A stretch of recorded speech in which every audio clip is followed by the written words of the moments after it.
Hello friends, welcome to Kannan info Tamil. நம்ம இன்னைக்கு என்ன டாபிக் பார்க்க போறோம் அப்படின்னா, ரெண்டு முக்கியமான டிஃபென்ஸ் அப்டேட் இந்த வீடியோல பார்க்க போறோம். முதல் டிஃபென்ஸ் அப்டேட், டிசம்பர் 15 2022 அன்னைக்கு இந்தியா வெற்றிகரமா agni-v இன்டர்கான்டினென்டல் பாலிஸ்டிக் மிசைல சோதனை செஞ்சாங்க. இந்த சோதனை இரவு நேரத்துல நடத்தப்பட்டது. இதனை தொடர்ந்து agni-v மிசைல் சோதனை குறித்து பலவிதமான சந்தேகங்களை டிஃபென்ஸ் எக்ஸ்பர்ட்ஸ் முன்வைக்கிறாங்க. அதுல குறிப்பா இந்தியா agni-v மிசைல் சோதனை அப்படின்னு சொல்லிட்டு ஒரு ஹைப்பர்சானிக் மிசைல சோதனை செஞ்சிருக்காங்க அப்படின்னு சொல்றாங்க. இந்தியா உண்மையிலே அந்த சோதனையில agni-v மிசைல தான் சோதிச்சாங்களா? ஒரு ஹைப்பர்சானிக் வெப்பனை சோதிப்பதற்கு வாய்ப்பு இருக்கா? எதற்காக இந்தியா இரவு நேரத்துல agni-v மிசைல் சோதனையை நடத்தியிருக்காங்க அப்படிங்கிறது குறித்து பார்க்கலாம். இரண்டாவது டிஃபென்ஸ் அப்டேட், இந்திய விமானப்படையில் பயன்பாட்டில் உள்ள ஹெரான் ட்ரோன்கள்ல ஒரு அதிநவீன இஸ்ரேல் தயாரிப்பு மிசைல் இணைக்கப்பட உள்ளது. இந்தியா எதற்காக இந்த மிசைல ஹெரான் ட்ரோன்கள்ல இணைக்கிறாங்க? ஹெரான் ட்ரோன்கள்ல இணைக்கப்படும் இந்த மிசைலோட செயல்திறன் என்ன அப்படிங்கிறது குறித்து நம்ம டீடைலா இந்த வீடியோல பார்க்கலாம். நம்ம சேனல்ல டிஃபென்ஸ் ரிலேட்டடா தினம் ஒரு வீடியோ பப்ளிஷ் பண்ணிட்டு இருக்கோம். உங்களுக்கு டிஃபென்ஸ் ரிலேட்டடான செய்திகளை உடனுக்குடன் தெரிஞ்சுக்கிடணும்னா நம்ம சேனலை சப்ஸ்கிரைப் பண்ணி சப்போர்ட் பண்ணுங்க. நீங்க பண்ற ஒவ்வொரு சப்ஸ்கிரிப்ஷனும் எனக்கு அடுத்தடுத்த வீடியோஸ் போடுறதுக்கு ஒரு மோட்டிவேஷனா இருக்கும். agni-v மிசைல் சோதனை நடத்தப்பட்ட பிறகு இந்திய அரசாங்கத்திடமிருந்து எந்த ஒரு அபிஷியலான ஸ்டேட்மெண்ட்டும் வெளியிடப்படவில்லை. குறிப்பா சொல்லணும் அப்படின்னா, agni-v மிசைல் போன்ற முக்கியமான மிசைல் சோதனைக்கு பிறகு இந்த சோதனை மூலமா எதை அச்சீவ் பண்ணிருக்காங்க அப்படிங்கிற விஷயம் குறித்து ஒரு ஸ்டேட்மெண்ட் ரிலீஸ் பண்ணுவாங்க. ஆனா இந்த முறை இந்திய அரசாங்கம் அது போன்ற எந்த ஒரு ஸ்டேட்மெண்ட்டையும் ரிலீஸ் செய்யல. DRDO விஞ்ஞானிகள் சமீபத்தில் அளித்த பேட்டியில agni-v மிசைல்ல அதிகமான காம்போசிட் மெட்டீரியல்கள் பயன்படுத்தப்பட்டதனால கிட்டத்தட்ட 20% எடை குறைக்கப்பட்டதா அவங்க சொல்லியிருக்காங்க. முன்பு agni-v மிசைலோட எடை 50,000 கிலோகிராம், அதுல 20% குறைக்கப்பட்டிருக்கு அப்படின்னா தற்போது சோதிக்கப்பட்ட agni-v மிசைலோட எடை 40,000 கிலோகிராம். தற்போது சோதிக்கப்பட்ட agni-v மிசைல்னால 7,000 கிலோமீட்டருக்கும் அதிகமான தூரத்துல உள்ள இலக்குகளை தாக்க முடியும் அப்படின்னு இந்திய விஞ்ஞானிகள் சொல்றாங்க. குறிப்பா சொல்லணும் அப்படின்னா, இந்தியா agni-3 அப்படிங்கிற ஒரு இன்டர்மீடியட் ரேஞ்ச் பாலிஸ்டிக் மிசைல டெவலப் செஞ்சிருந்தாங்க. இந்த மிசைல் 40,000 டன்னுக்கும் அதிகமான எடை கொண்டது. agni-3 மிசைல்னால 3,000 கிலோமீட்டர் தூரத்துல உள்ள இலக்குகள் மீது தாக்குதல் நடத்த முடியும். ஆனா agni-3 மிசைலுக்கு பிறகு இந்தியா டெவலப் செய்த agni-4 மிசைல் 20,000 டன்னுக்கும் குறைவான எடையை கொண்டது. இதனால 4,000 முதல் 5,000 கிலோமீட்டர் தூரத்துல உள்ள இலக்குகளை தாக்க முடியும். அதனால மிசைலோட எடையை குறைக்கும் பொழுது மிசைல்னால அதிக தூரம் பறந்து சென்று இலக்குகளை தாக்க முடியும். இந்த agni-v மிசைலோட எக்ஸ்டெண்டட் ரேஞ்ச் மிசைல்னால 7,000 கிலோமீட்டருக்கும் அதிகமான தூரத்துல உள்ள இலக்குகளை தாக்க முடியும். இதனால இந்தியாவின் அணு ஆயுதங்களை கையாளக்கூடிய அமைப்பான ஸ்ட்ராட்டஜிக்கல் ஃபோர்ஸ் கமாண்டிற்கு அதிகமான ஆபரேஷனல் பிளெக்சிபிலிட்டியை கொடுக்கு. இதனால அதிக தூரத்துல உள்ள எதிரி நாடுகள் மீது ஸ்ட்ராட்டஜிக்கல் ஃபோர்ஸ் கமாண்ட் அமைப்பால் அணு ஆயுத தாக்குதல் நடத்த முடியும். இந்தியாவுடைய நியூக்ளியர் வெப்பன் புரோகிராம் சீனா மற்றும் பாகிஸ்தான் நாடுகளை மையமா வச்சு உருவாக்கப்பட்டிருக்கு. அணு ஆயுதங்களை பொறுத்தமட்டில் இந்தியா செகண்ட் ஸ்ட்ரைக் பாலிசியை ஃபாலோ பண்ணி வந்துகிட்டு இருக்காங்க. அதாவது ஏதாவது ஒரு நாடு இந்தியா மீது ஒரு அணு ஆயுத தாக்குதல் நடத்துச்சுன்னா அதுக்கு ரிட்டாலியேட் செய்யும் வகையில இந்தியா அணு ஆயுத தாக்குதல் நடத்தும். எந்த ஒரு நாட்டின் மீதும் இந்தியா முதல்ல அணு ஆயுத தாக்குதல் நடத்தாது. இந்தியா செகண்ட் ஸ்ட்ரைக் நியூக்ளியர் பாலிசியை ஃபாலோ பண்ணிட்டு இருக்கிறதுனால இந்தியாவுடைய அணு ஆயுத தாக்குதல் திறன் மிக சிறப்பா இருக்கணும். ஏன்னா எதிரி ஒரு அடி நமக்கு கொடுத்த பிறகு திருப்பி பலமான அடியை எதிரிக்கு கொடுக்கணும். இதன் காரணமா தான் இந்தியா அணு ஆயுதங்களை ஏந்தி செல்லக்கூடிய இந்த agni-v மிசைல் டெவலப்மெண்ட்ல மிக அதிக கவனம் செலுத்தி வர்றாங்க. agni-v மிசைலோட மேக்ஸிமம் ரேஞ்சுக்கு டெஸ்ட் பண்ணணும் அப்படிங்கிற முடிவை இந்திய அரசாங்கம் எடுத்திருக்காங்க. இதன் காரணமா தான் agni-v மிசைல 5,400 கிலோமீட்டர் தூரம் வரைக்கும் ஃபயர் பண்ணி சோதனை நடத்தி இருக்காங்க.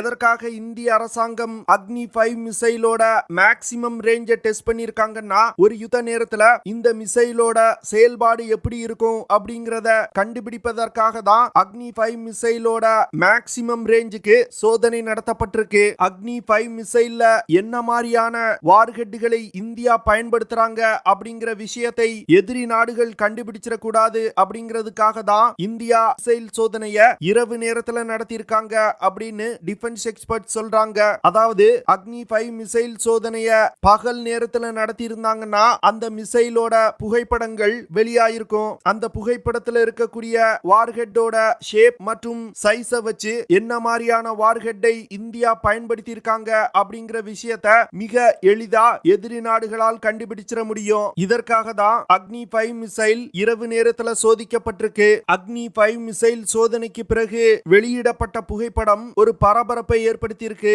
அதாவது அக்னி-5 மிசைல் லான்ச் செய்யப்பட்டு டார்கெட்டை நோக்கி பறந்து கொண்டிருப்பது போல அந்த புகைப்படம் இருக்கு. அந்த புகைப்படங்கள் வழக்கத்துக்கு மாறா மிகவும் வித்தியாசமா இருக்கு. இதற்கு காரணம் ஸ்பேஸ் ஜெல்லிஃபிஷ் எஃபெக்ட் இல்லனா ட்வைலைட் பினோமினா அப்படிங்கிற விஷயங்கள். அதாவது சூரியன் மறைந்த பிறகு நடத்தப்படும் மிசைல் சோதனைகள்ல ஸ்பேஸ் ஜெல்லிஃபிஷ் எஃபெக்ட் இல்லனா ட்வைலைட் பினோமினா ஏற்படும். இதன் காரணமா தான் அந்த புகைப்படங்கள் வழக்கத்துக்கு மாறா மிகவும் வித்தியாசமா இருக்கும். இந்தியா அக்னி-5 மிசைல லாஃப்டட் ட்ராஜெக்டரியில சோதனை பண்ணிருக்காங்க.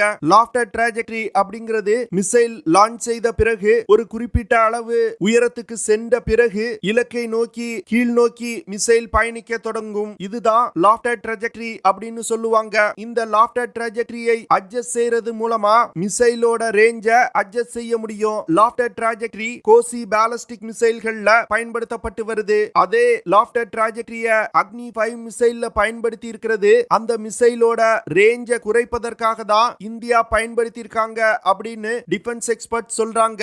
இந்தியா அக்னி-5 மிசைல லாஃப்டட் ட்ராஜெக்டரியில சோதனை செய்ததன் மூலம் அந்த மிசைல்னால 7000 கிலோமீட்டருக்கும் அதிகமான தூரத்துல உள்ள இலக்குகளை தாக்க முடியும் அப்படிங்கிற விஷயம் உறுதியாயிருக்கு. இந்தியா இந்த அக்னி-5 மிசைல லாஃப்டட் ட்ராஜெக்டரியில சோதித்து இருப்பதன் மூலம் சீனாவிற்கு ஒரு எச்சரிக்கையை விடுத்திருக்காங்க. அதாவது நாங்க 5500 கிலோமீட்டர் அப்படின்னு சொல்றது எங்களுடைய நட்பு நாடுகளுக்காக தான். ஆனா எங்களால 7000 கிலோமீட்டருக்கும் அதிகமான தூரத்துல உள்ள இலக்குகளை தாக்க முடியும் அப்படிங்கிற விஷயத்தை சீனாவிற்கு இந்தியா காமிச்சிருக்காங்க. இன்னும் சில டிஃபென்ஸ் எக்ஸ்பர்ட்ஸ் என்ன சொல்லியிருக்காங்கன்னா, இந்தியா நடத்தியிருக்க இந்த அக்னி-5 மிசைலோட இரவு சோதனை ஒரு சாதாரண இன்டர்கான்டினென்டல் பாலிஸ்டிக் மிசைல் சோதனை போன்று இல்லை அப்படின்னு சொல்லியிருக்காங்க. இந்த சோதனை ஒரு ஹைப்பர்சானிக் கிளைட் வெஹிக்கிள் சோதனையா இருக்கலாம் அப்படின்னு அவங்க சொல்றாங்க. அதாவது நம்ம முன்பு சொன்ன ஸ்பேஸ் ஜெல்லிஃபிஷ் எஃபெக்ட் இல்லனா ட்வைலைட் பினோமினா போன்ற விஷயங்கள் ஹைப்பர்சானிக் கிளைட் வெஹிக்கிள் சோதனையின் போது ஏற்படக்கூடிய விஷயங்கள் அப்படின்னு சொல்லியிருக்காங்க. அது மட்டும் இல்லாம இந்தியா நடத்திய இந்த அக்னி-5 மிசைல் சோதனையை இந்தியாவுடைய நார்த் ஈஸ்ட் மாநிலங்களான வெஸ்ட் பெங்கால் மற்றும் மிசோரம் போன்ற இடங்கள்ல இருந்தும் பார்க்க முடிஞ்சிருக்கு. அதே போன்று மியான்மர் நாட்டிலையும் இந்தியா நடத்திய அக்னி-5 மிசைல் சோதனை தெரிஞ்சிருக்கு. அதனால இது ஒரு சாதாரண இன்டர்கான்டினென்டல் பாலிஸ்டிக் மிசைல் சோதனை போன்று தெரியல. முன்பு சீனா DF-17 அப்படிங்கிற ஒரு ஹைப்பர்சானிக் கிளைட் வெஹிக்கிள வெற்றிகரமா சோதனை செஞ்சாங்க. DF-17 மிசைலோட அதே மிசைல் லான்ச் கேரக்டர்கள் இந்தியா நடத்திய அக்னி-5 மிசைல் சோதனையிலும் தென்பட்டன அப்படின்னு டிஃபென்ஸ் எக்ஸ்பர்ட் சொல்றாங்க. அதனால இந்தியா நடத்தியது ஒரு இன்டர்கான்டினென்டல் பாலிஸ்டிக் மிசைல் சோதனை கிடையாது. இது ஒரு ஹைப்பர்சானிக் கிளைட் வெஹிக்கிள் சோதனை. இதன் காரணமாக தான் இந்தியா எந்த ஒரு அபிஷியல் ஸ்டேட்மெண்ட்டையும் வெளியிடாமல் மௌனம் காக்குறாங்க அப்படின்னு டிஃபென்ஸ் எக்ஸ்பர்ட் சொல்றாங்க. இரண்டாவது டிஃபென்ஸ் அப்டேட், இந்திய விமானப்படையில இஸ்ரேல் நாட்டில் தயாரிக்கப்பட்ட Heron medium altitude long endurance ட்ரோன்கள் அதிக அளவுல பயன்படுத்தப்பட்டு வருது. ஆனா இந்த ட்ரோன்களை பயன்படுத்தி இந்தியானால சர்வேலன்ஸ் மற்றும் ரெகானசன் ஆபரேஷன்களை மட்டுமே கேரி அவுட் செய்ய முடியும். ஹெரான் ட்ரோன்களை பயன்படுத்தி இந்தியாவால் தாக்குதல் நடத்த முடியாது. இதன் காரணமா இந்தியா ஹெரான் ட்ரோன்களை அப்கிரேட் செய்வதற்கு ப்ராஜெக்ட் சீட்டா அப்படிங்கிற திட்டத்தை கையில் எடுத்திருக்காங்க.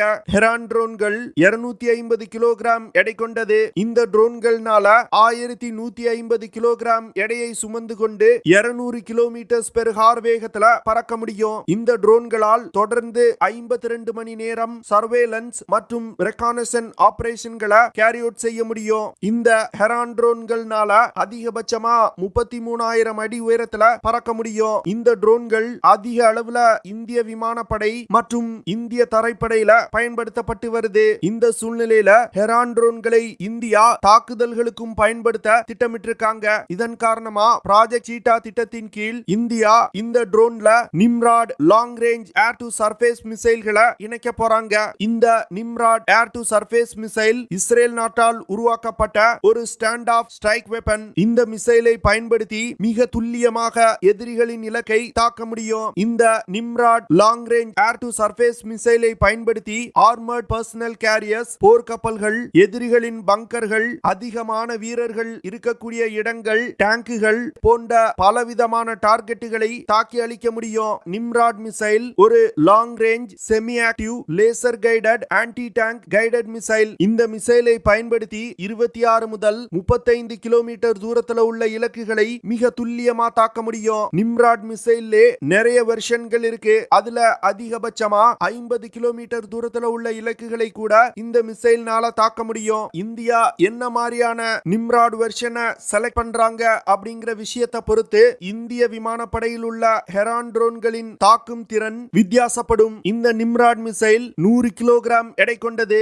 இந்த மிசைல்னால 1000 கிலோமீட்டர் பெர் ஹார் வேகத்துல பறந்து சென்று இலக்கை தாக்க முடியும். இந்த மிசைலை இயக்குறதுக்கு ஒரு single stage solid propellant rocket motor பயன்படுத்தப்படுது. மிசைலை இலக்கை நோக்கி வழி நடத்துவதற்கு semi active laser homing system பயன்படுத்தப்படுது. இதனால இந்த மிசைலால் இலக்கை மிக துல்லியமா தாக்க முடியும். இந்த நிம்ராட் மிசைல்ல 3 விதமான வார்ஹெட்கள் பயன்படுத்தப்படுது. குறிப்பா சொல்லணும் அப்படின்னா high explosive anti tank warhead, fragmentation high explosive warhead, thermobaric போன்ற வார்ஹெட்களை எடுத்து சென்று தாக்குதல் நடத்த முடியும். இந்திய சீன எல்லையில பிரச்சனைகள் அதிகரிக்கிறதுனால இந்தியா தன்னுடைய ட்ரோன் படையணியை வலிமைப்படுத்த வேண்டிய கட்டாயத்தில் இருக்காங்க.